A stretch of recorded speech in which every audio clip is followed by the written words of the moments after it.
Labas vakaras. Esu Vilma Matulevičienė ir Vilniaus universiteto Konfucijaus instituto vardu sveikinu prisijungus prie šio vakaro paskaitos. Vakaras ypatingas, susitinkame su sinologe ir vertėja Indre Balčiukonyte Huang, kuri yra išvertusi ne vieną, net kelias knygas į lietuvių kalbą. Pirmoji jos versta knyga yra Šventos Šviesau Raudona gatvė. Už šią verstą knygą ji gavusi buvo premiją. O šiandien kalbėsime apie kitą labai svarbią knygą, šiuolaikinės kinų literatūros klasiką, tai Lipa gyventi. Indrė mielai sutiko pasidalinti savo žiniomis. Tikiu, kad bus įdomu, prasminga ir naudinga mums visiems išgirsti daugiau apie šią knygą, bendravimą su pačiu knygos autoriumi ir visą vertimo procesą. Primenu, jog paskaitos metu registruoti mūsų YouTube kanalo klausytojai galės užduoti klausimus pokalbių skiltyje, o paskaitos pabaigoje skirsime laiko diskusijai. Klausimus perskaitysiu. Taigi, linkiu visiems malonaus vakaro ir perduodu žodį Indrei. Prašau. Ačiū labai, Vilma. Labas vakaras iš Honkongo. Tikrai labai didelis malonumas kalbėti apie šitą darbą ir apie šitą kūrinį apskritai ir apie šį kūrėją. Ir nors turiu labai daug ką pasidalinti, bet stengsiuosi per daug laiko neužimti, nes tikrai labai laukiu klausimų, o ypač gal, jeigu bus skaičiusių knygą, ar mano vertimą, ar originalą, ar kitomis kalbomis išversta, tiesiog labai norėtųsi išgirsti įspūdžius, nes retai pasitaiko tokia proga tiesiog. Mano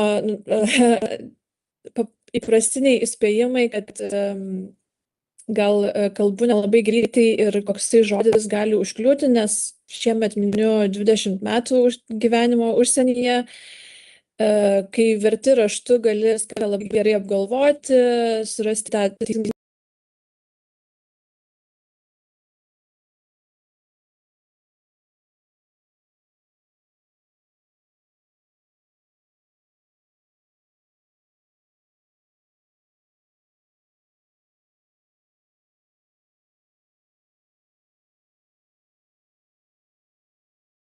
kinų literatūros kontekste. Ir netgi, sakyčiau, kultūros kontekste plačiaja prasme, nes jis tikrai ir rašytojas, ir šis romanas yra jau palikę labai gilią žymę. Kai kalbu su žmonėmis ir dar prieš versdama romaną, jeigu sulaukdavau klausimų, ką verta paskaityti, jeigu nesi niekada susidūręs su kinų literatūra, visada siūlydavau šį romaną. Pirmiausia, dėl to, kad yra labai mažoje apimtyje ir labai iš pirmo žvilgsnio paprastame turinyje sutalpinta labai daug. Va, tai pradėsiu pirmiausia nuo Yuhua. Tai yra rašytojas fenomenas šiuolaikinėje kinų literatūroje, todėl kad tai yra ne tik tai, kad kritikų vienas geriausiai vertinamų autorių, bet ir geriausiai parduodamas autorius. Tai viena priežastis tokį pasiekti sėkmę tiek komercinę, tiek kritikų įvertindam būti yra tikrai labai nelengva. Kitas dalykas, jo paties istorija, kūrybinio virsmo visa istorija, kaip jisai keitė savo stilių, yra be galo įdomi. labai keitėsi jo kūryba per, kiek jis rašo, daugiau negu 40 metų. Taip pat užsienyje vienas geriausiai žinomų kinų rašytojų, mes aišku turime Nobelio premijos laureatą Mo Yan ir Liu Cixin, bet be jų tikrai be jokių abejonių yra geriausiai verčiamas į užsienio kalbas. Kai aš rašiau savo magistro baigiamąjį darbą apie Yu Hua, būtent priėmimą vakarų šalyse tam tikrose, suskaičiavau tuo metu prieš eilę metų, kad buvo išverstas į 35 plus kalbų. Dabar suskaičiavau beveik 40, vienur kinai rašo, kad virš 40, kitur, kad virš 50 jau kalbų. Žodžiu, tikrai plačiai verčiamas rašytojas ir bent jau Europoje lietuvių kalba buvo viena, prieš porą metų buvo viena iš tų, į kurias leidimų dar neturėjome, bet dabar leidyklos, kitos knygos ir mano bendradarbiavimo vaisius yra toksai, kad pagaliau turime gyventi ir tikiuosi turėsime daugiau. Taip pat tai yra žmogus, kuris turi tam tikrą, tarp rašytojų, tam tikrą kultinės asmenybės statusą, labai populiarus tarp studentų, vertinamas dėl humoro jausmo, dėl nesuvaržytų pasisakymų ir labai aštrių ir taiklių įžvalgų apie gyvenimą šiandieninėje Kinijoje ir daugelį jos reiškinių. Ne tik kuria grožinę literatūrą, bet yra labai ir netgi, sakyčiau, dar produktyvesnis eseistikos rašytojas negu grožinės literatūros. Negu romanų ar apysakų. Tai štai nuotrauka Yu Hua su šeima. Trumpai apie jo gyvenimo kelią. Gimė 60 metais balandžio 3 dieną Hangdžou mieste. Šis miestas yra Zhejiango provincijoje, pietrytinėje. Įdomu yra tai, kad paprastai Kinijoje vaikai ima pavardę tėvą, bet Yu Hua atveju jo tėvo pavardė yra Hua, mamos pavardė yra Yu, ir kadangi jis buvo jaunesnis iš 2 sūnų, jie padarė tokį sprendimą, kad vyresnį sūnų davė jam tėvo pavardę, o jaunesniam Yu Hua davė mamos pavardę, bet vardą davė tėvo pavardę. Tai jo vardas yra tiesiog motinos ir tėvo pavardės sudėtos kartu. Kas labai svarbu jo vystymasi, jo augime yra tai, kad tėvas buvo chirurgas, mama medicinos sesuo, abu dirbo mažo miestelio ligoninėje.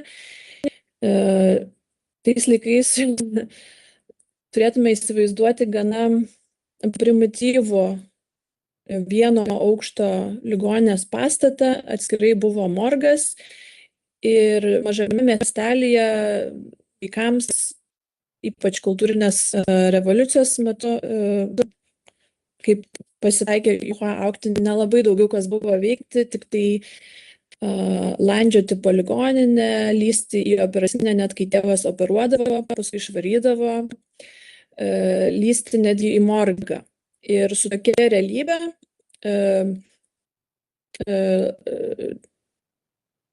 labai artimo kūno, patologijos, skausmo, praradimo realybė jisai užaugo ir jam tai buvo normalu. Tai atsispindės labai ryškiai jo kūryboje. Kaip ir sakiau, augo per kultūrinę revoliuciją, bet 77 metais pagaliau buvo sugrąžinti stojimo į universitetus egzaminai. Tai buvo pirmieji metai, kai vėl buvo galima stoti į universitetus po kultūrinės revoliucijos. Ir jisai bandė stoti 2 metus iš eilės, bet jam nepavyko ir tėvai suorganizavo jam apmokymus, paskyrimą dirbti dantistu. Dantisto profesija, čia yra gražus pavadinimas, bet iš tikrųjų tai buvo vėlgi labai primityvus darbas, daugiausiai sugedusių dantų rovimas. Ir jis netgi pats nevengė save pašiepti. Viename iš sėkmingiausių vėlesnių romanų bus toksai karikatūrinis personažas dantų rovikas Ijo. Tas darbas jam visiškai nebuvo prie širdies, jisai troško įsidarbinti miestelio kultūros namuose, ne dėl to, kad jam labai būtų tuo metu rūpėjusi kultūra, bet kaip jisai pats save mėgsta pašiepti, kad jisai tiesiog norėjo slankyti gatvėmis, kaip ir kiti kultūros namų darbuotojai. Ir kadangi neturėjo daugiau jokių išskirtinių talentų muzikai arba tapybai, vienintelis lengviausias būdas buvo pradėti rašyti. Prašęs kelis metus, sulaukęs iš pradžių daugybės atmetimo, pagaliau sulaukė pirmosios publikacijos 1983 metais ir tuomet ta publikacija literatūrinėme leidinyje tarsi tapo įrodymu, kad jis yra kūrėjas ir tada jisai buvo perkeltas pagal visą biurokratinę tvarką dirbti į kultūros namus. Ten kūrė toliau, tačiau pirmieji kūriniai, nors jų irgi tam tikras skaičius pasirodė įvairiose literatūrinėse žurnaluose, jie buvo jo laikomi nebrandžiais ir niekur nėra surinkti jokią rinktinę ir mano žiniomis taip pat nėra išversti. Bet 1987 metais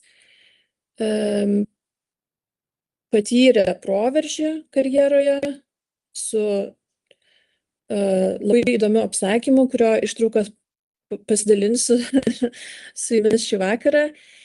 Ir tie metai jam buvo tokie sėkmingi, kad kartais juos netgi įvardina kaip Juhua metus kinų literatūros istorijoje. Kelis metus kartu su Mojenu ir kitais žymiais rašytojais studijavo Pekine. Tai buvo speciali programa jau žinomiems kūrėjams dar pasitobulinti ir štai jisai nebaigęs universiteto, neturėdamas bakalauro laipsnio, bet jau turėdamas tam tikrą greitį išleistų kūrinių, studijuoja Lušino literatūros instituto ir Pekino pedagoginio universiteto jungtinėje kūrybinio rašymo magistro programoje.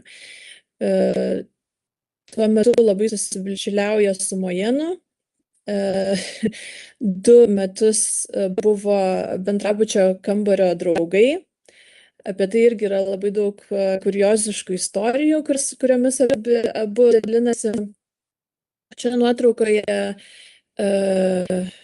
dešinėje viršuje matome kairėje pusėje jauną Juhua, per vidurį Mojen ir dešinėje pusėje kitą avangardo kūrėją, vėliau irgi tapusi populiariu rašytoju Su Tonga. Įdomu yra tai, kad kadaise studijavę Pekino pedagoginiame universitete, dabar jie visi 3, ši trijulė garsių rašytojų, visi 3 tame pačiame universitete yra kūrybinio rašymo profesoriai. Ir iki šiol labai artimi draugai. Man tai irgi toks kaip mini likimo ženklas, nes tai yra mano universitetas, kuriame aš studijavau gyvendama Pekine. Nuo 93 metų nuolat gyvena ir kuria Pekine, tačiau šiemet, tiesą sakant, paskelbė, kad persikraustė į Hainano salą pietinę dėl puikaus klimato. O čia kairėje pusėje, atsiprašau, dešinėje pusėje apačioje matome nuotrauką iš jo 2024 metais daryto live streamo per Doujiną, tai yra kinišką TikToko atitikmenį, kur jisai ir reklamavo savo knygas, ir tas live streamas buvo peržiūrėtas beveik, jeigu neklystu, 7 milijonų žmonių. Tai yra rašytojas, kuris ne tik, kad savęs labai rimtai nepriima, yra labai linksmų plaučių, bet ir labai linkęs dalyvauti televizijos laidose, jo pasisakymai sulaukia daug dėmesio, tai yra matomas žmogus. Kalbant apie literatūrinės įtakas, tai vaikystėje vis pasakodavo, kad vaikystėje skaitė per kultūrinę revoliuciją nesunaikintų knygų likučius, kuriems dažnai trūkdavo pirmųjų puslapių ir paskutinių puslapių, viršelis būdavo nuplėštas ir jis tiesiog apimtas apmaudo, kad nežino, kuo baigėsi istorija, tiesiog pats sukurdavo tas istorijas, pasakodavo draugams ir jisai sako, kad nuo to prasidėjo jo literatūrinė karjera. Kitas dalykas, per kultūrinę revoliuciją skaityti Dazibao. Tai yra taip vadinami didelių kiniškų ženklų plakatai, kuriais kultūrinės revoliucijos metu būdavo demaskuojami, kritikuojami, neįtikę asmenys, persekiojami. Jie buvo visur, jų kalba buvo specifinė ir tiesiog nuo to nebuvo galima pabėgti, bet labai juokinga detalė buvo, kad Juha pasakoja, kad labai daug Dazibao buvo demaskuojant vieno ar kito žmogaus santuokinę neištikimybę. Tai buvo tais laikais didelis tabu. Ir kadangi ten buvo daug pikantiškų detalių tose Dazibao, jisai sako, kad jis kiekvieną dieną po mokyklos traukdavo jų skaityti su dideliu susidomėjimu. Šiek tiek vėliau, jau po Mao mirties ir praėjus kultūriniai revoliucijai, mes ateiname į 90-metį ir prasideda tikras kultūros atgimimas Kinijoje. Kultūriškai, intelektualiai, tai yra pats ryškiausias ir pats turtingiausias dešimtmetis šiuolaikinės Kinijos istorijoje. 90-metis tikrai yra ypatingas. Ir visos tos kultūrinės karštinės fone tuo pačiu metu vyksta vertimų vajus. Tai yra per labai trumpą laiką į kinų kalbą pirmą kartą išverčiami daugybė Europos, Šiaurės ir Pietų Amerikos ir Japonijos grožinės literatūros kūrinių. Ir tie žmonės, tie būsimi kūrėjai, kurie yra ištroškę, išalkę, išbadėję geros literatūros, jie tiesiog viską ryte ryja. Ir kas Juha yra žinoma puikus rašytojas, bet kas dar labai daro įspūdį ir bendravime su juo, ir skaitant jo interviu, kad jis yra be proto apsiskaitęs žmogus, labai plačiai apsiskaitęs eruditas. Galima sakyti, kad yra savamokslis didelė dalimi. Ir tai daro labai didelį įspūdį. Iš visų literatūrinių įtakų du kūrėjus išskirčiau, tai yra Yasunari Kawabata, kurį jis vadina pirmuoju mokytoju, kuris, kaip jisai sako, išmokė jį atrasti ir kaip pavaizduoti detalės, nes jo manymu siužetas yra antraeilis, bet jei tu nori parašyti gerą kūrinį, tai yra labai svarbu pagauti ir pavaizduoti detalės. O kitas rašytojas, kuris irgi gyvybiškai svarbus Juha buvo, tai yra Kafka. Kaip jisai sako, jis išgelbėjo mane, jisai parodė jam tokią laisvę, kurios jis nebuvo iki tol atradęs. Ir būtent atradus Franzą Kafką prasideda avangardinis Juha periodas, kuris jį ir išgarsino. Yra ir kitų įtakų, labai labai daug, o iš kino autorius įvertina mažai, aš jo paties klausiu apie tai, Lušiną vertina, nors vaikystėje nemėgo, nes buvo vienintelis leidžiamas autorius kone iš tų ankstesniųjų. Ir taip pat labai vertina savo draugus Mojeną ir Sūtą. Sako, mes pasiskaitome vieni kitų darbus, pasidžiaugiam ir žodžiu, pasidaliname. Tai va, tai kaip ir minėjau, literatūrinis proveržis įvyksta 87 metais, labai trumpu apsakymu, 18 patraukusi kelią. Visi vertimai yra mano, nėra oficialūs pavadinimai, jeigu leistume Lietuvoje, tai gal ir keistusi, bet tiesiog išsiverčiau taip. Ir įsitvirtina tarp pagrindinių avangardo literatūros kūrėjų. Tai dabar pasiūlysiu tokį skanėstą besiklausantiems ištrauką iš šio apsakymo. Situacija yra tokia. 18 metų vaikinas tėvo išsiunčiamas į pirmą kelionę savarankiškai ir eidamas prie kažkokią neapgyvendintą berods vietovę susistabdo pakeleivingą sunkvežimį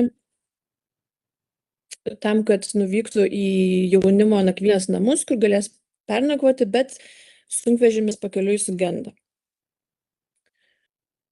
Sutaisėt? Paklausiau. Baigta. Nebepataisysiu, tarė jis. Baigta, pagalvojau. Tai ką daryti? Vėl klausiu. Pagyvensim, pamatysim, nerūpestingai tarė.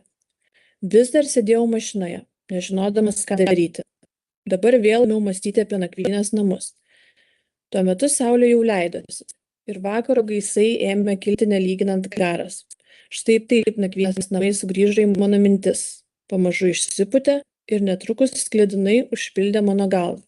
Galva dingo, o jos vietoje išaugo nakvynės namai.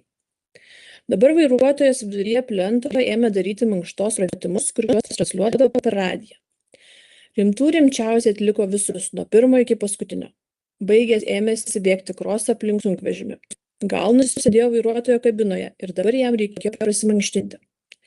Matydamas jį judant lauke ir aš nebenusėdėjau viduje, todėl atidaręs dureles iššokau lauk. Bet mankštos nedariau, nebėgau ir kroso. Galvojau apie nakvynės namus. Tuomet išvydau 5 žmones, besileidžiančius nuo šlaito dviračiais. Ant kiekvieno dviračio galinės sėdynės buvo prirašti naščiai su 2 didžiulėmis pintinėmis. Pamaniau, kad jie greičiausiai bus netoliese gyvenantys valstiečiai. Tikriausiai grįžta pardavę daržoves. Išvydęs atvažiuojančiusius, širdyje be galo apsidžiaugiau. Todėl puoliau jų pasitikti šaukdamas. Sveiki, kraštiečiai! Atvažiavę iki manęs, 5 nušoko nuo dviračių. Džiugiai juos sutikęs paklausiau. Gal netoliese yra nakvynės namai? Neatsakė, jie pasteiravo. Kas mašinoje? Obuoliai? Atsakiau. Stumdami dviračius 5 priėjo prie sunkvežimo. 2 užsirapšė viršun ir numetė 10 krepšių su obuoliais žemėn, o 3 apačioje nuvožė jų dangčius. Ėmė berti obuolius į savo pintines. Iškart nesumojau, kas įvyko. Tas vaizdas valgė mane be žado. Atsitokėjęs puoliau prie jų ir rėžiau. Ką čia darot? Nė vienas iš jų nekreipė į mane nė menkiausio dėmesio. Toliau savo bėrė obuolius. Užlipęs aukštyn, griebiau vienu iš jų ranką ir surikau. vagia obuolius. Man į nosį smarkiai žiebė kumštis. Smūgis vožė mane keletą metrų tolyn. Šipne taip pakilęs ant kojų, pasičiupinėjau nosį. Minkšta ir suglebusi. Ši tarsi pakibusi tabalavo ant veido. Kraujas liejasi graudžias ašaros. Bet kai žiūrėjau žaliuką, kuris man smogė, 5 jų apžirgė dviračius ir nuvažiavo. Vairuotojas tapo palengvėle, vaikštinėjo, atkišęs praviras lūpas ir godžiai gaudydamas orą. Tikriausiai pavargo bėgioti. Jis, regis, neturėjo jokio supratimo apie tai, kas ką tik įvyko. Rėkiau jam. Tavo oblius pavogė. Bet jis toliau savo neskubėdamas vaikštinėjo, nekreipdamas jokio dėmesio į mano išrėktus žodžius. Velniškai norėjau pulti ir žiebti jam kumščiu taip, kad pakibusi tabaluotų ir jo nosis. Pribėgau ir garsiai surikau jam į ausį. Tavo obuolius pavogė. Jis tik dabar atsisukęs pažvelgė į mane. Pastebėjau, kad išraiška jo veide vis džiugesnė. Pastebėjau, kad jis žiūri į mano nosį. Tai va, tokia ištrauka. Toliau bus dar blogiau. Negeriau šitam veikėjui ir šitą istoriją, kurią idėją Juhua tuo metu gavo iš trumpo labai straipsnelio pranešimo laikraštyje, kad valstiečiai, kaimiečiai išvogė obuolius iš sugedusio sunkvežimio, rodos labai paprasta, bet tapo tikrų proveržių jam ir labai išsiskyrė savo pasakojimo būdu ir požiūriu. Tikrai buvo šviežias oro gūsis, bet kaip jisai kartais ir sako, kad jeigu ne tie avangardo kūrėjai, kurie ėjo dar anksčiau, jo tokie kaip Chen Xue ir Ma Yuan ir Mo Yan tam tikrą prasme, kad jam nebūtų pavykę. Apie Kinijos avangardo literatūrą neišsiplėsiu, nes vėlgi kartu su Konfucijaus institutu turėjome atskirą paskaitą apie avangardo literatūrą, kurią galima atrasti YouTube kanale įrašą. Tik norėčiau labai trumpai pasakyti, kad yra ypatinga literatūros srovė, kuri egzistavo labai trumpai. Paprastai skaičiuojama tarp 87 ir 90 metų. Kartais, jeigu labai dosnus esame, tai galima sakyti tarp 84 ir 92 daugiausiai metų, o paskui ji tarsi užgeso dėl įvairiausių priežasčių. Bet prieš užgesdama ji paliko labai gilią žymę ir labai įdomių darbų. Ir iškilo labai daug autorių, kurie kitaip bus ne tik avangardo kontekste svarbus, bet ir vėliau. Va, ir kadangi tie kūriniai tuo metu, taip pat ir Juhua, jie buvo leidžiami daugiausia periodinėse leidiniuose literatūros, jie visi buvo gana trumpos formos. Tai va, ir pasižymėjo radikaliais eksperimentais kalbos ir pasakojimo, kurie anksčiau ankstesniais dešimtmečiais nebuvo nei įmanomi, nei įsivaizduojami tikriausiai. Va, o kalbant būtent apie Juhua, jo avangardo periodą, čia surašiau labai daug, bet išskirsiu 3 pagrindinius bruožus, kurie išskiria jį ir iš visų rašytojų Kinijos kontekste ir iš kitų avangardo rašytojų. Tai kas yra jo tas parašas, ne? Tai charakteringi bruožai būdingi tik jam, tai yra labai radikalus smurto vaizdavimas. Toj ištraukoj, kurią skaitėme, Šiandien smurto, tiesą sakant, yra labai mažai ir jis yra labai švelnus. Smurtas tose ankstyvuosiuose kūriniuose kartais toks atviras, toks detalus, toks šokiruojantis, kad sunku skaityti. Tu skaitydamas pats jauti tam tikrą skausmą, kurį iššaukia tie vaizdiniai. Kitas dalykas - absurdiškas pasaulis, kuris išliks jam besikeičiant. Ir, gerai, pasakysiu 4 dabar. Abejingas pasakotojas, kurio tarsi nėra, tarsi viskas yra nufilmuota. Ir paskutinis labai svarbus bruožas, kurio ne visi avangardistai pasižymi, tai yra humoro jausmas. Tai yra, įsivaizduokite, maišomas radikalus smurtas su tam tikru sausu humoru. Tai, tarkim, man, kaip studentei, kai aš pirmą kartą susidūriau su jų kūryba, padarė beprotiškai gilų įspūdį ir kodėl taip mus likimas ir toliau šitiek metų tikriausiai vis suveda. Va, ir apie smurtą jis turi vieną paaiškinimą. Minėjau jo vaikystę ligoninės prieigose, o taip pat yra kultūrinės revoliucijos pasekmė, ar ne? Kaip jis taip pat sako, kad mano ankstyvieji kritikai sakydavo, kad esu apsėstas smurto ir jie buvo teisūs. Manau, kad tai kažkaip susijęs su mano vaikystė, su tuo, kad augau kultūrinės revoliucijos metu, matydavau žmonės sukrūvintus lasdomis, mirtinai sumuštus gatvėse, nustumtus nuo triaukščių pastatų. Manau, kad skaitydamas That's Wow, pirmą kartą suvokiau, kokia pasibjaurėtina gali būti žmogaus prigimtis. Čia sudėjau keletą reikšmingiausių avangardo kūrinių. Kaip minėjau, visi yra apsakymai ir apysakos. Jeigu yra sinologijos specialybės studentų, kurie klauso, tai manau, kad Juhua galite drąsiai imti nuo kokio 3 kurso, nes tie, kurie skaitė Gyventi ir, pavyzdžiui, žiūrint į šios dienos ištrauką, galite matyti, kad jo kalba yra paprasta labai. Ne visose kūriniuose, bet didžiojoje dalyje kūrinių. Tai čia sudėjau ir kiniškus, ir angliškus pavadinimus, jeigu kam nors bus smalsu ir norėsite paskaityti. Tai va, bet, kaip sakiau, avangardas ilgai negyvavo ir 10-20 pradžioje jis užgeso, kiti sako, kad keitėsi, bet iš esmės jisai nebebuvo toks kaip anksčiau.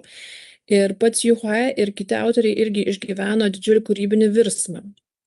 Apie tai kalbėjau praeitoje paskaitoje. Labai daug priežasčių.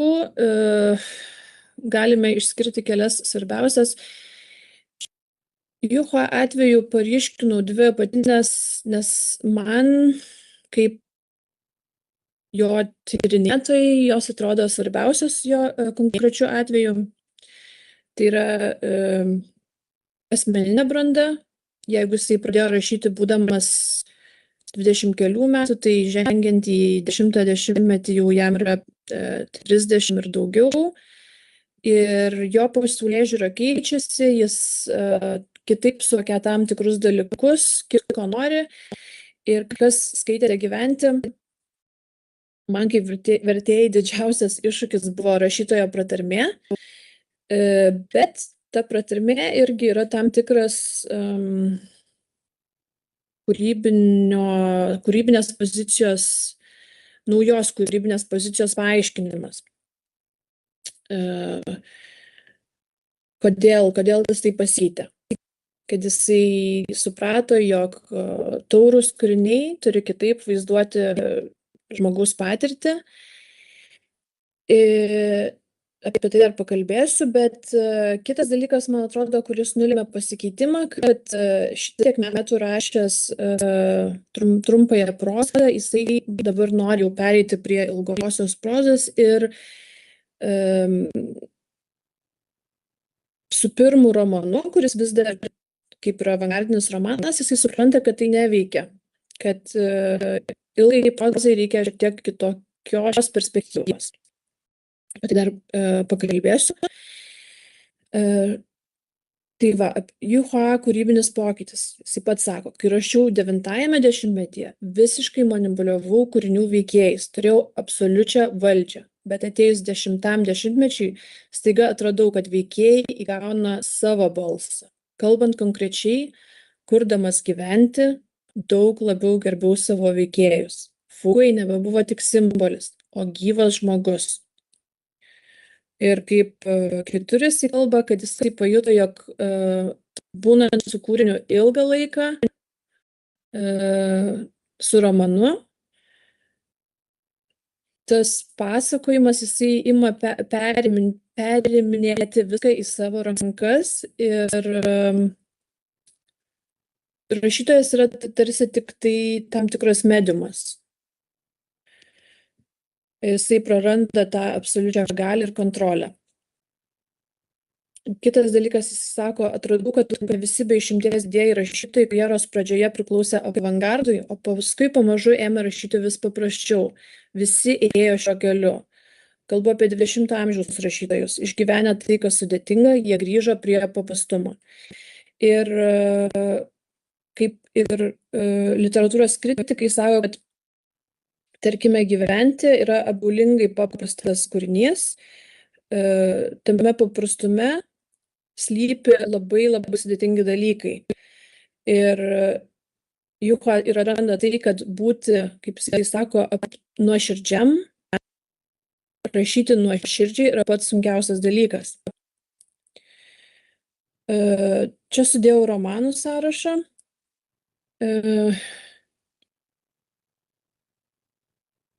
Romanai priklauso keliems žanrams, galima sakyti. Autofikciją įdėjau, bet nežinau, greičiau reikėtų sakyti brandos romanai, Bildungsroman, naujojo istoricizmo romanai, tai yra šiuolaikiniai Kinijos romanai, kurie kitaip pavaizduoja Kinijos istorijos įvykius nuo panoraminių makro istorijos vaizdavimo pereina prie tarsi mikroistorijos, asmeninių istorijų, alternatyvios istorijos, tokių dalykų. Taip pat rašė satyros nemažai ir magiško realizmo, kas šiek tiek nustebino tuo metu skaitytojus. Štai, ir dabar trumpai apie kiekvieną romaną. Šūksniai dulksnoje, 91 metai, pirmas romanas, kuris vis dar yra avangardinis. Kai kurie vertina, kad galbūt tai autobiografinis ar autofikcinis romanas. Juhua pats tai paneigė. Vis dėlto nepavykęs kūrinys, kurį kritikai vertino kritiškai. Rašytojai taip pat gal, nes jis tai toks tik dar kažkuo toks per daug fragmentuotas ir labai, nors jame smurto tiek daug nėra, bet labai psichologiškai sunkus ir niūrus. Gyventi, pakalbėsime vėliau, čia įdėjau, jeigu neklystu, pirmojo kiniško vertimo viršelį ir anglišką viršelį. Dabar trečiasis romanas labai svarbus, kaip šis Sanguanas kraują pardavė. Ir ant gyventi galinio viršelio yra uždėta ta citata, kad sukurti veikėją, kuris atspindėtų ne tik savo kartą, bet ir visos tautos sielą, retas literatūrinis pasiekimas. Galimas daiktas 10-ajame dešimtmetyje, Juhua tai padaryti pavyko 2 kartus. Tai buvo vakarų kritiko mintis. Pirmą kartą pavyko sugyventi, o antras kartas yra šis romanas, kaip Šisangonas kraują pardavė. Čia aš naudoju tiesioginį vertimą kinišką pavadinimą. Angliškai romanas vadinasi Chronicle of a Blood Merchant. Tam tikra prasme gyventi ir kaip Šisangonas kraują pardavė yra tarsi romanai broliai. Ar kartais netgi sakoma, kad kaip dvi dalis, ar iš tikrųjų tai ne, bet jie turi labai daug bendrumo. Yra istorija apie žmogų, kuris priverstas įvairių negandų, iš jų sukasi pardavinėdamas savo kraują. Vėliau Kinijoje kils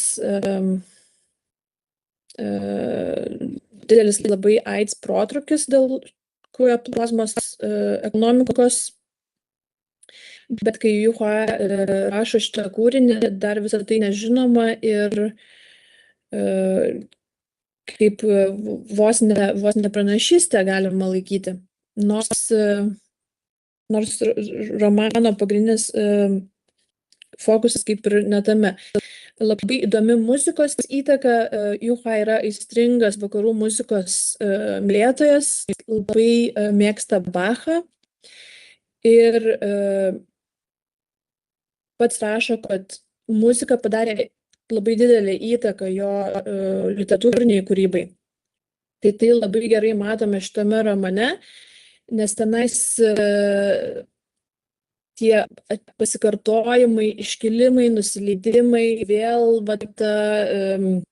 motyvas pinamas tarsi muzikinėme kūrinyje. Ir labai dar didelė tautosakos įtaka. Tai labai įdomus kūrinys ir kiek kalbėjau su kitomis knygomis, apie tai trumpai su leidykla, tai juos domina vienas iš naujausių romanų, tai yra Dingęs miestas arba Pramanytas miestas, bet jeigu būtų mano valia leisti dar vieną Juhua romaną Lietuvoje, tai aš siūlyčiau kaip Šisangonas kraują pardavė.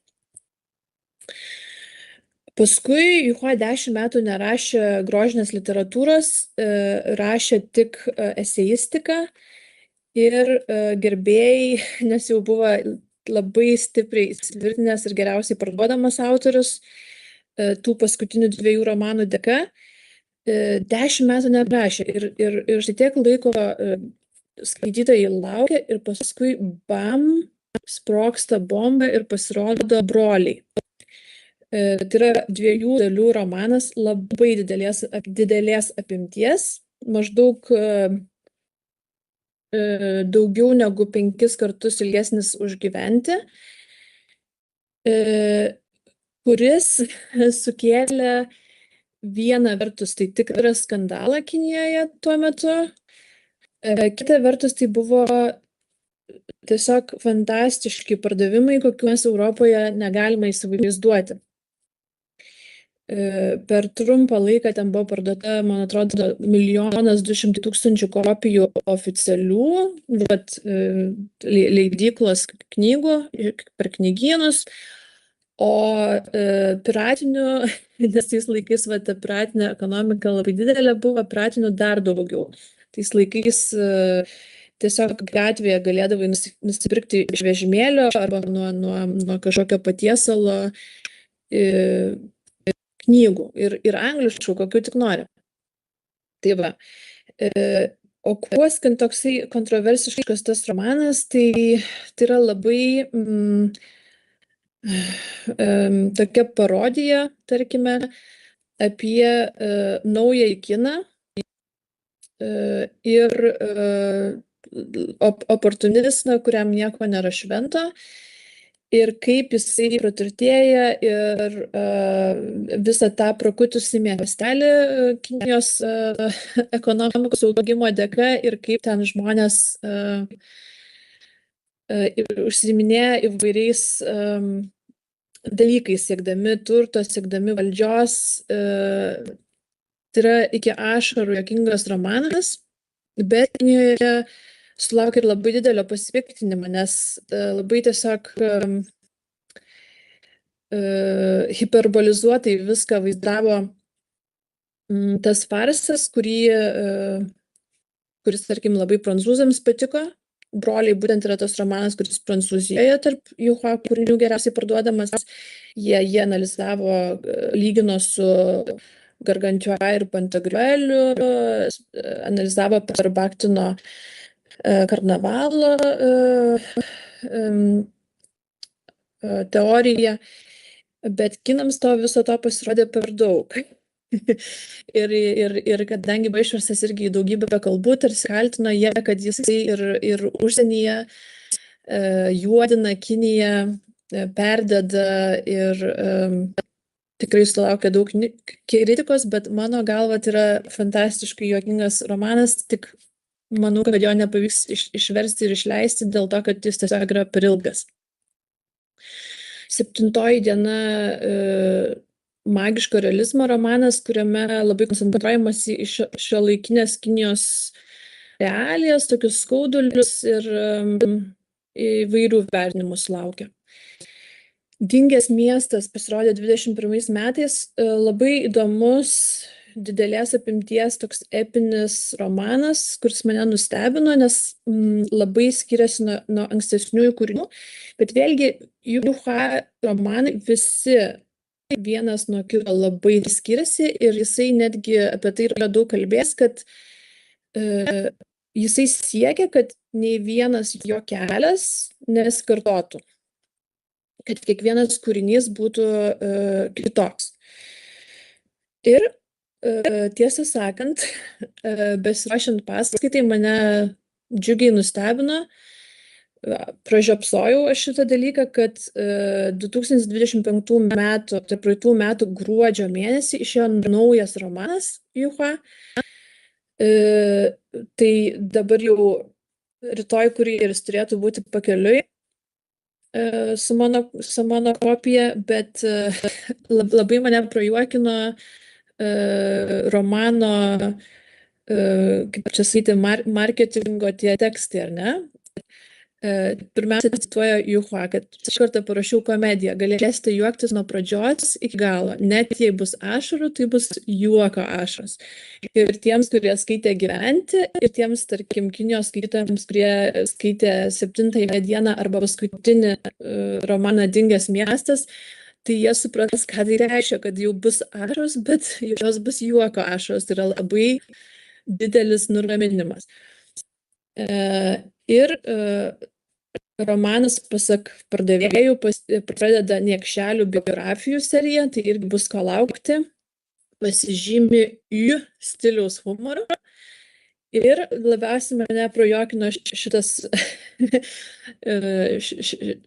reklaminė mintis, kad šioje knygoje jokių žiaurumų, visi veikėjai išgyvens. Nes tikrai ne visose Juha knygos išgyvena veikėjai. Kas skaitėte Gyventi, suprantate, apie ką aš. Ir skaitytojui liks tik džiaugsmas. Tai va, tai apie šitą romaną papasakosiu, nežinau, kitą kartą. Va, kaip minėjau, labai produktyvus esėjistas. Kinijoje išėjo virš 20 eseistikos knygų.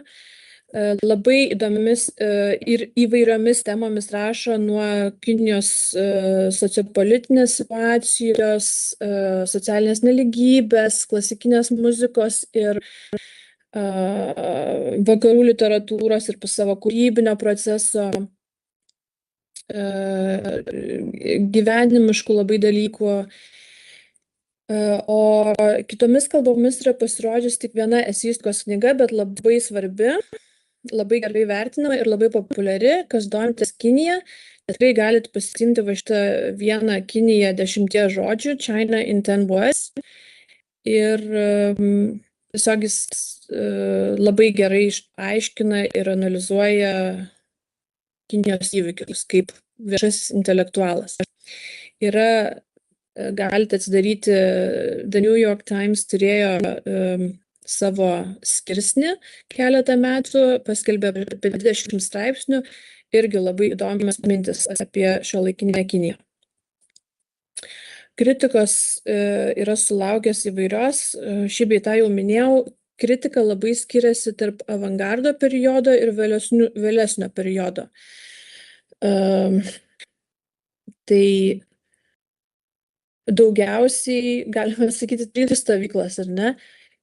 Tie kritikai, kurie labai puolė jo ankstesnę kūrybą kaip amoralę, nihilistišką, destruktyvę, siekiančią šokiruoti arba formalistinę, tie labai vertina jo vėlesnius darbus, kurie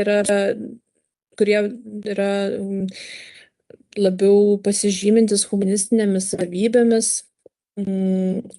atjauta paprastam žmogui ir labiau tradiciniu pasakojimo būdu.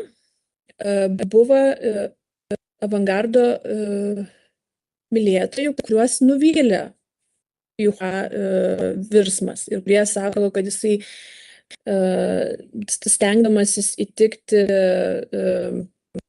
literatūros komercializacijai, vartotojiškam skaitytojui, kad jisai stengiasi kurti gerai parduodamus romanus, kad jie būtų perkami, užtat jisai grįžta prie realistiškesnio pasakojimo būdo, stengiasi sukelti tam tikras emocijas. Ir yra trečioji stovykla, kuriam tiesiog kone viskas, ką Juha parašė, jie randa tame vertę ir įdomių dalykų.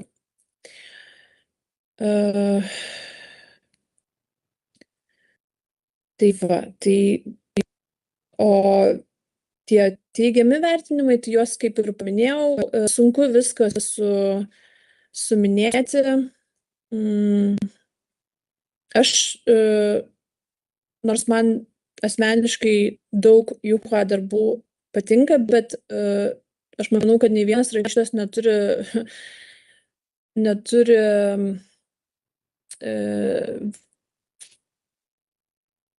tokio savo darbų, kad visi jo darbai būtų aukščiausiam lygiai. Vieni yra geresni, kiti yra silpnesni, bet Juha turi bent jau keletą kūrinių, kurie tikrai įeis ir jau įėjo į kinijos literatūros istoriją ir jie yra absoliučiai verti dėmesio. Ir kai aš jo klausiu, ar jisai galėjo įsivaizduoti, kad jisai turės tokius kūrinius kaip Gyventi, tokį kūrinį kaip Šis anguanas kraują pardavė, tokį kūrinį kaip Broliai, kad jisai sulauks tokio pasisekimo, jisai sakė, negalėjau niekada įsivaizduoti. Tai yra stebuklas ir turėti vieną tokį kūrinį kaip Gyventi rašytojų, tai yra jau labai daug. Ir kaip jisai kalba, kad kiti kinijos rašytojai stengiasi labai būti produktyvus, kiekvienais metais išleisti bent po knygą, tai matėme iš jo ilgų labai pertraukų tarp romanų, kad jisai tarp jų nepatenka. Dabar yra kelios romanų ekranizacijos ir adaptacijos.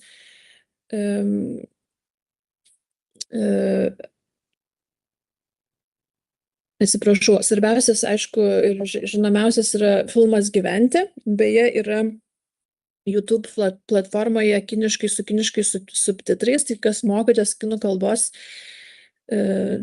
labai rekomenduoju. Taip pat antrasis plakatas yra iš serialo Fugoj 2005 metų. Irgi yra YouTube platformoje, irgi kiniškas su kiniškais subtitrais, bet tai yra fantastiška galimybė, mano galva, mokytis ir tobulinti kinų kalbą.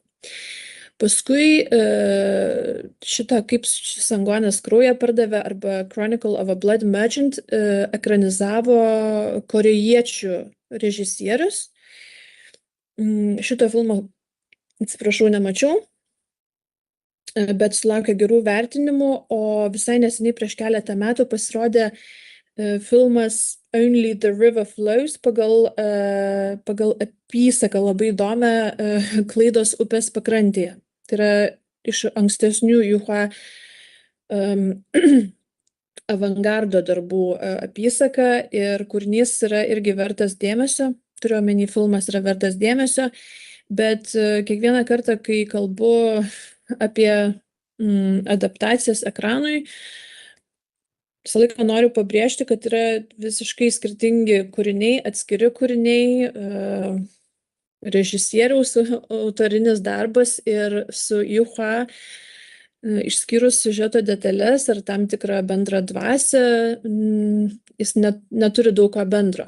Tai jeigu yra nusiteikusių skaityti, tai siūlyčiau pirmiausia perskaityti knygą ar knygas viena ar kita kalba, o paskui jau žiūrėti adaptacijas ir susidaryti vaizdą apie tą knygą ar tą kūrinį kaip kultūrinį reiškinį. Tai va, užsišnekėjus pagaliau ateinu iki gyventi. Gal nebeišsiplėsiu labai, bet dar keletą minčių noriu pasakyti.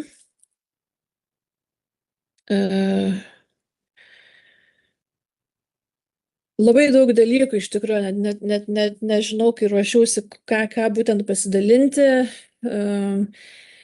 Gal man buvo įdomi to įkvėpimo istorija, nes pratarmėje jis mini tik tai baladę Old Black Joe apie juodaodį vergą. Kaip minėjau, muzika Juha yra labai svarbi, tai ta istorija yra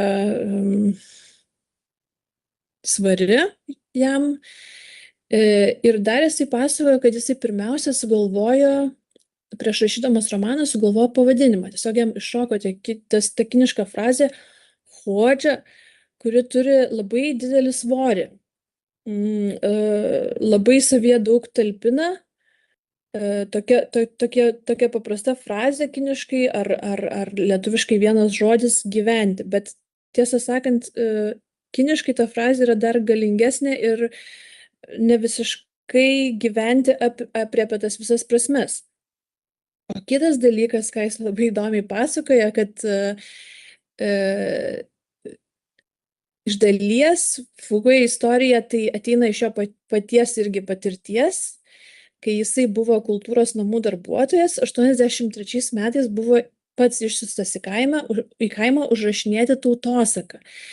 Tai tas pasakotojas, tas etnografas, kuris įrėmina Fugui gyvenimo istoriją, jisai yra paremtas pačiu Juha ir jo patirtimi. Jisai ten pasakoja, kad jisai pats ten gurkšnojo arbatą, dykinėjo ir sutiko tokį žmogų, iš tikrųjų tokį seną žmogų, kuris kalbėjosi su savo jaučiu. Ir tai yra tas pagrindas tai istorijai. Apskritai, kaip sakiau, kad, pavyzdžiui, 18 patraukusi kelią įkvėpimą gauna iš naujienos laikraštyje, kad apiplėšia sunkvežimius su obuoliais. Tai taip pat kiekvienas romanas iš kažkokios jo asmeninės patirties kyla. Tai tarkime, tas epizodas, kur Fugui kariauja pilietiniame kare tarp nacionalistų ir komunistų, jis irgi yra atėjęs iš jo asmeninės istorijos, iš jo tėvo patirties, nes jo tėvas, prieš tapdamas chirurgu, jaunystėje buvo nacionalistų kariuomenėje, pateko į tą mūšį, tai Juha to knygoje nemini, bet yra Huaihai kampanija, vienas svarbiausių pilietinio karo mūšių. Ir ten patenka nacionalistai į apsuptį, mūšis trunka daugiau kaip 2 mėnesius ir pasibaigia labai katastrofiškai nacionalistams. Pats Juha tėvas paimamas į nelaisvę ir jam labiausiai įspūdį palieka, kadangi jie tenai buvo jau išbadėję, tie kareiviai, jam didžiausiai įspūdį palieka tai, kad komunistų kariai pasiūlo jiems garintų bandelių ir vandens.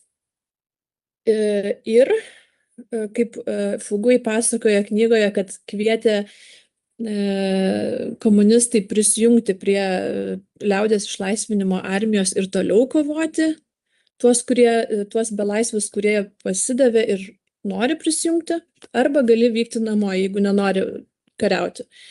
Tai Fugui žinome, kad išvyksta namo, bet Juhua tėvas būtent ir prisijungia prie liaudies išlaisvinimo armijos ir kovoja toliau. Tai va. Tai labai per daug prizmių galime gyventi, interpretuoti, nors yra trumpas ir gana iš pirmo žvilgsnio paprastas romanas, bet galima interpretuoti ir kaip naują Kinijos istorijos pateikimą, kaip egzistencialistinį romaną, kaip tam tikrą Sizifo mito perrašymą, kaip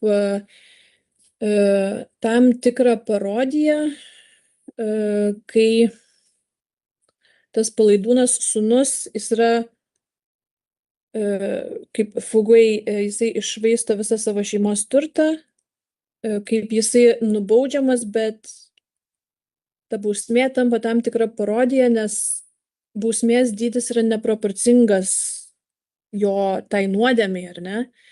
Tarsi to, kad jisai praranda visą šeimos turtą, turėtų pakakti jį nubausti, bet mes žinome, kad tuo viskas nesibaigs. Ir tie praradimai, kas skaitėte romaną, tie praradimai tampa tam tikrų atsakų tam šių giminės mitui, to klano mitui, kad progreso mitui, kad iš pradžių mūsų, kažkur rasiu tą citatą, peršoksiu, oi, nebeturiu, kad iš pradžių mūsų šeima turėjo vištytę, užauginta vištytė virto žąsimi, žąsis virto ožka, ožka jaučių ir taip mūsų šeima praturtėjo. Tai viską praradęs Fugui, kuris pasikeičia ir tampa sunkiai dirbančiu ir sąžiningu žmogumi, jisai visą laiką tikisi, kad jam pavyks sunkiai dirbant atkurti tą progresą. Tačiau mes išvystame romano eigoje atvirkštinį procesą, taip, praradimų procesą. Tai va toksai tarsi tam tikra parodija. Ir man, pavyzdžiui, labai stebina, kai, nors aš priimu mielai visus vertinimus, žinoma, bet mane asmeniškai stebina, kai žmonės laiko tai realizmo kūriniu. Jeigu mes vertiname gyventi kaip realizmo kūrinį, mes liekame su tam tikra karikatūra pabaigoje, nes, kad ir paprastai vaizduojami, tie įvykiai nėra realistiški.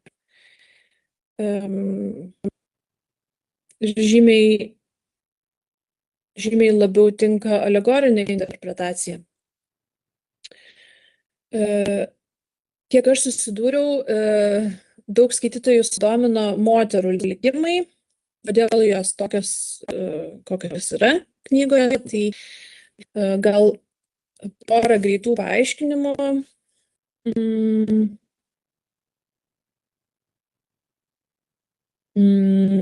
Iš kultūrinės perspektyvos, tarkim, Fugui žmona Džedžen, ar ne, kodėl jinai su viskuo taikstosi, kodėl jinai išlieka tokia rami, mylinti, besirūpinanti, kodėl jinai nesupyksta, netrepteli koją ir panašiai, ar ne? Tai Džedžen irgi viena vertus yra labai paprastas veikėjas, bet kita vertus tam tikras irgi yra prieštaringumas. Viena vertus, jinai yra tradicinė ideali moteris Kinijos, yra darbinga žmona ir mylinti motina. Xianxi Liangmu. Ir iki 20 amžiaus pradžios 20 amžiaus, tarkim, 30-mečio, tai buvo moters idealas,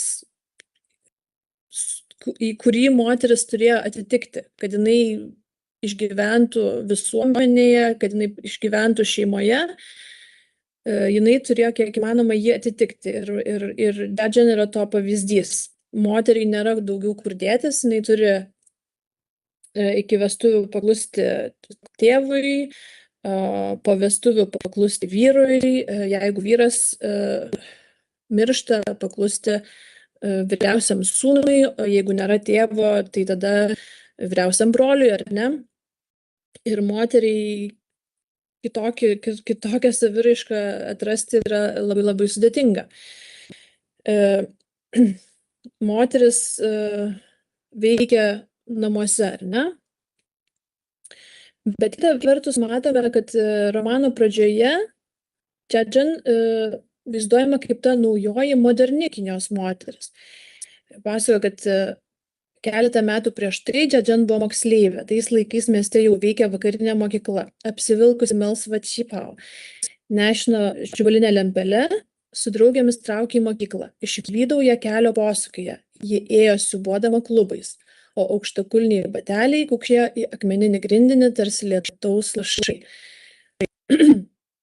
Tai jinai tarsi bando būti ta moderni, nauja moteris, kuri gyvendama mažame miestelyje rengėsi pagal paskutinės Šanchajaus madas, tai yra čipau suknelė su giliais skeltukais ir labai labai liemenuota, aukštakulniai bateliai, kas yra irgi didmiesčio, konkrečiai Šanchajaus ir iš vakarų atėjusi mada, ir eina į mokyklą. Moteris ilgą laiką iš viso nelankė jokios mokyklos ir matysime, kad dukra Fengxia dėl savo negalios irgi ir kitų priežasčių irgi nelankys. Tai va, tiek apie Džedžian. Fengxia yra dukra, kuri vaikystėje tampa kurčnebylė dėl ligos.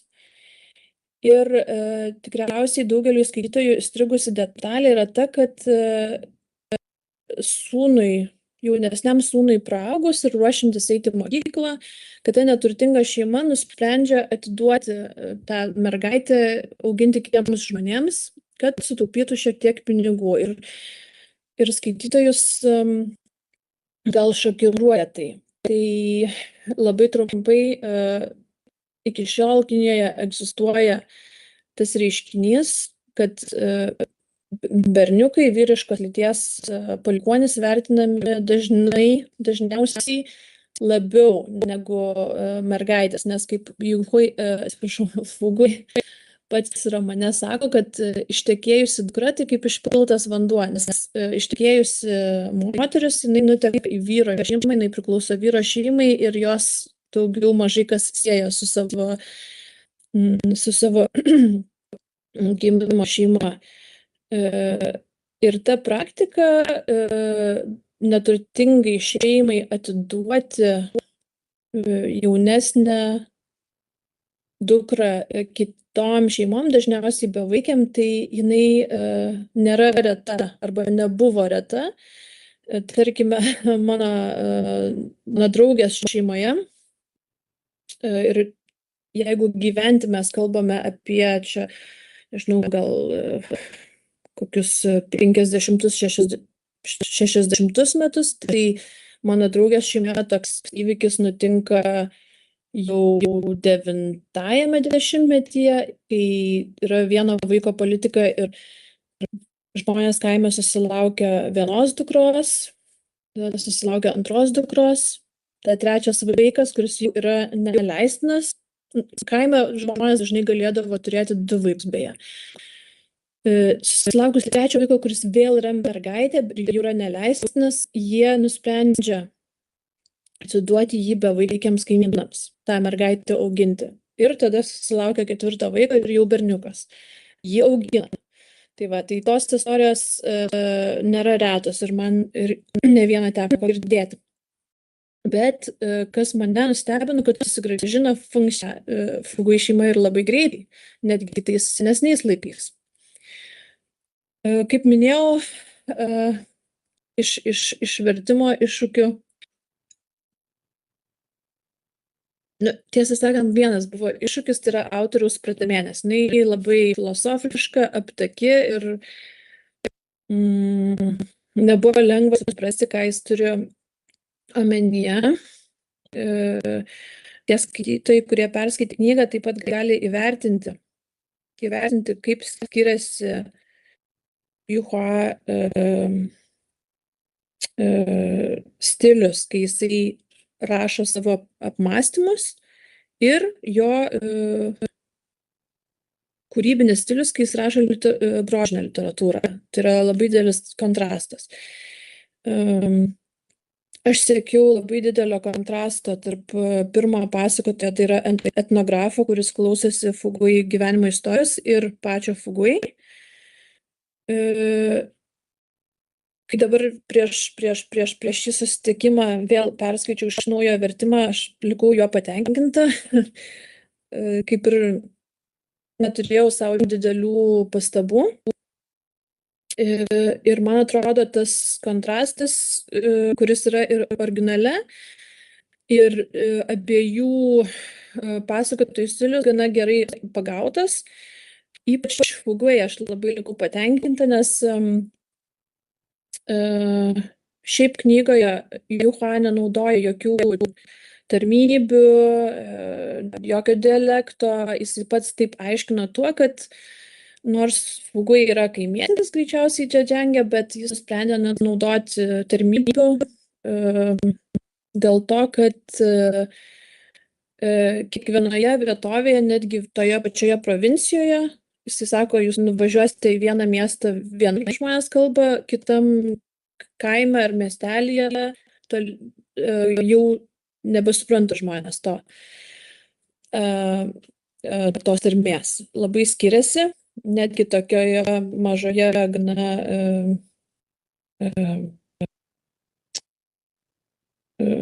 kaip sakant, ne apie visą Kiniją kalbame, tik tai apie vieną provinciją, ar ne? Ir dėl to jis nusprendė nenaudoti jokių tarmiškumų, tiesiog koncentruotis ties labai paprasta kasdienė kalba, kuria žmonės kalba ir dabar. Bet aš dar stengiausi, nes man toks susidarė įspūdis, kad kinų kalba turi mažiau sinonimų negu lietuvių, dėl to, kad tiesiog ženklai jie nesikeičia ir tarsi mažiau tų variacijų yra. Stengtis padaryti tą kalbą tokią šiek tiek kaimišką, šiek tiek liktai tarsi mano senelių ar prosenelių kartos, bet labai gyva. Ir labai siekiau, kad kiekvienas dialogas būtų labai, labai gyvas ir sodrus. Tai kaip man pavyko, nežinau, tai įvertina skaitytojai. Dar kitas įdomus dalykas, apie kurį tikrai galvojau versdama, kad tiek iškasti visokiausių išsireiškimų ir sinonimų verksmui, ašaroms, raudai, tikriausiai, nežinau, visus, kiek yra lietuvių kalboje, nežinau, gal ne visus išnaudojau, bet labai didelę dalį, nes tiesiog tas motyvas, žinoma, eina per visą knygą dėl jos siužeto. O šiaip tai buvo malonumas versti ir neiškilo jokių ypatingų iššūkių, nes, paprasta kalba ir, nežinau, skaitėsi originalas, kaip per sviestą, to paties sakiau ir lietuvių kalboje. Dar norėčiau labai trumpai, kaip visada išsiplečiu, bet apie viršelį. Aš labai džiaugiuosi lietuvišku viršeliu ir noriu paaiškinti, kodėl, ir truputį papasakoti apie viršelio kūrimo procesą, nes ir pačiai teko malonumas tame dalyvauti. Kodėl jisai man labai patinka. Tai pirmiausia, norėčiau parodyti kelis skirtingų kiniškų leidimo viršelius. Kaip matome, jeigu 93 metais viršelis buvo įdomesnis, tai kuo toliau, tuo labiau viršeliai paprastėja, dizainas tampa vis minimalesnis, dažnai labai būna tiesiog, va, čia mano pačios kopija, labai minimalistinis, jokių iliustracijų, viena spalva, pavadinimas, viskas. Kodėl taip yra? Todėl, kad ir tai ne tik šio romano atvejis, ne tik Juho atveju, bet tiesiog yra leidybos, Kinijos leidybos realija, todėl, kad viršelis, prie jo galima prisikabinti, ar ne? Jį galima visaip interpretuoti, jeigu ten bus kažkokia iliustracija, kažkoksai atvaizdas, tada tampa atviras įvairioms interpretacijoms ir atviras galbūt cenzūrai, ar ne? Bet jeigu mes jį padarome tokį minimalistinį, tada kaip prisikabinti, kaip ir ne prie ko. Tai va, tai tam tikra prasme viršelių dizainas yra labai labai stipriai suvaržytas Kinijoje, o užsienyje, štai keletas pavyzdžių.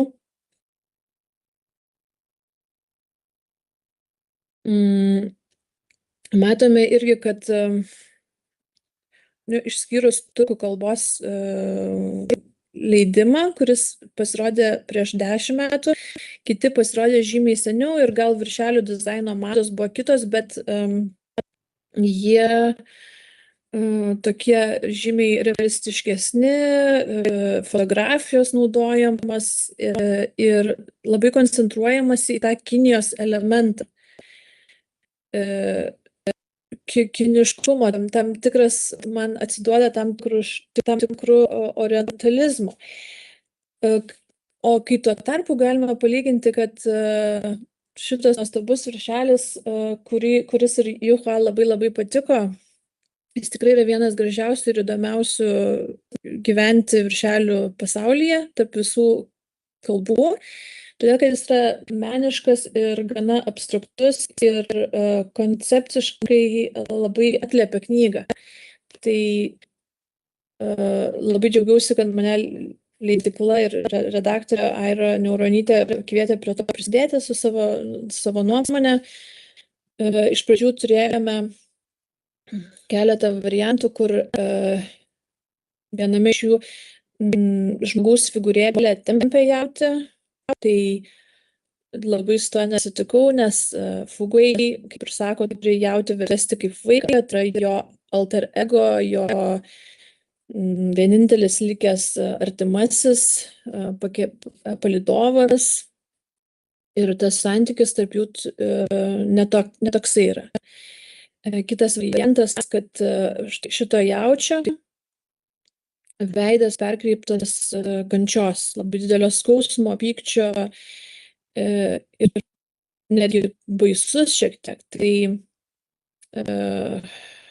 Tai irgi tam prieštaravau ir patariau to nenaudoti, nes knyga yra, kaip rašo Juho, apie tai, kaip žvelgti į gyvenimą net per jo skausmingus momentus, šviesiomis akimis, ir tas skausmas, jis yra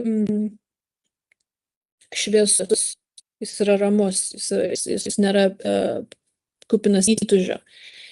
Ir todėl pasiūliau pakeisti jaučio išraišką į užmerktas akis ir su ašara, nes kaip ir minėjau, kad tų ašarų knygoje, verksmo, raudos ir panašiai yra begalės, ir jeigu tai pavyktų mums atspindėti, tai būtų tikrai nuostabu.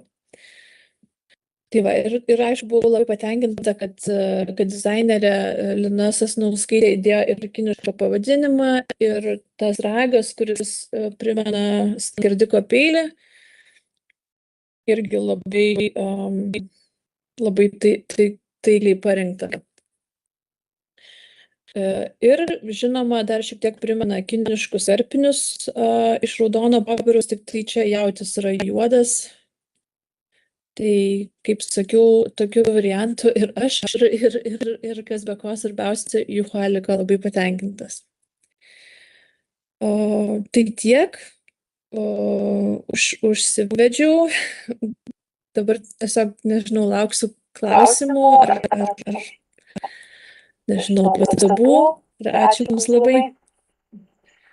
Ačiū, Indre. Tikrai nuostabus, įdomus taikus pasakojimas. Aš praktiškai atsakėjau į mano klausimą dėl viršelio. Tiesą sakant, kai aš pamačiau viršelį, aš tikrai ne iš karto pamačiau jautį. Tyrinėjau ir bandžiau suprasti, ką reiškia šis viršelis, nes man visų pirma tai pasirodė tarsi ryšulys, ar ne, visas gyvenimas sudėtas į ryšulį, ne kažkokį tai. Tai va, su visais išgyvenimais ir ašarom. Bet jautis tikrai ir man atrodo labai gražus. Tai va, norėjau ir dėl vertimo, ar ne, kas sunkiausia buvo pasakyti. Klausimas man, ar tu prieš pradėdama versti bendravai, susipažinai su Juhua gyvai, ar teko bendrauti, ar aptarei kažkokias vertimo detalės, ar viską padarai, nes vieni vertėjai bendrauja su autorium, kiti ne, ar ne. Tai koks buvo tavo kelias ir jeigu bendravai su Juhua, ar ne, tai koks jis tau pasirodė kaip žmogus? Ačiū, Vilma. Tai su Juhua aš bendravau, bet apie vertimą mes nešnekėjome. Aš tiesiog esu tos nuomonės, kad rašytojas parašė kūrinį ir jeigu nėra kažko ypatingai klampaus, tai vertėjo darbas yra ir mano kaip Juhua žinovas, tarkime, ar ne, yra išsiaiškinti per įvairiausius šaltinius, kas norėtų, ką norėjo jisai pasakyti ir jau jam nebekvaršinti galvos dėl to. Ir čia sakau, pratarmė šiek tiek, gal aš ir būčiau paklaususi, bet aš žinau, kad, šiaip jeigu tu skaitai tą eseistiką, kur jisai rašo, kaip jisai supranta kūrybinį procesą, tai tu tai ir išsiaiškini. Ir tiesiog nemačiau prasmės ir neprireikė to. O kaip žmogus? Koks jis tau pasirodė? Labai fainas, labai linksmų plaučių, labai paprastas, labai atviras širdis. Atrodo, kad mes, kaip pirmą kartą susitikome, atrodo, kad mes jau esam, nežinau, 100 metų pažįstami, betarpiškas labai. Ir, kaip sakau, tas yra labai didelis kontrastas tarp to, kaip tu žinai, nes tu skaitai ten jo eseistiką ir komentarus ir visokius interviu. Tu žinai, kiek žmogus yra beprotiškai apskaitęs ir eruditas ir giliamintis, bet tuo pačiu jis yra, kai tu su juo sėdi ir geri kavą ar arbatą, jis yra žiauriai paprastas, labai kuklus ir save mėgstantis pašiepti. Tai yra labai žavus kontrastas. Savironija, manau, kad gana geras bruožas žmogui. Indre, vakaras jau labai vėlus pas tave, ne? Tai ačiū tau, kad skyrei savo laiko šiam pasakojimui. Manau, kad visiems buvo tikrai įdomu. Įrašas liks mūsų Konfucijaus instituto YouTube kanale ir tikrai galėsite jį dar kartą peržiūrėti. Tie, kurie žiūrėjote, klausėte, arba tie, kurie dar to nepadarėte. Ačiū labai, Indre, tikrai įdomu ir lauksime kitų tavo verstų knygų. Tikrai žinau, kad jau netrukus turės pasirodyti viena. Lauksime ir dar kitų. Ačiū Ačiū tau. labai. Ačiū. Gerą vakarą visiems.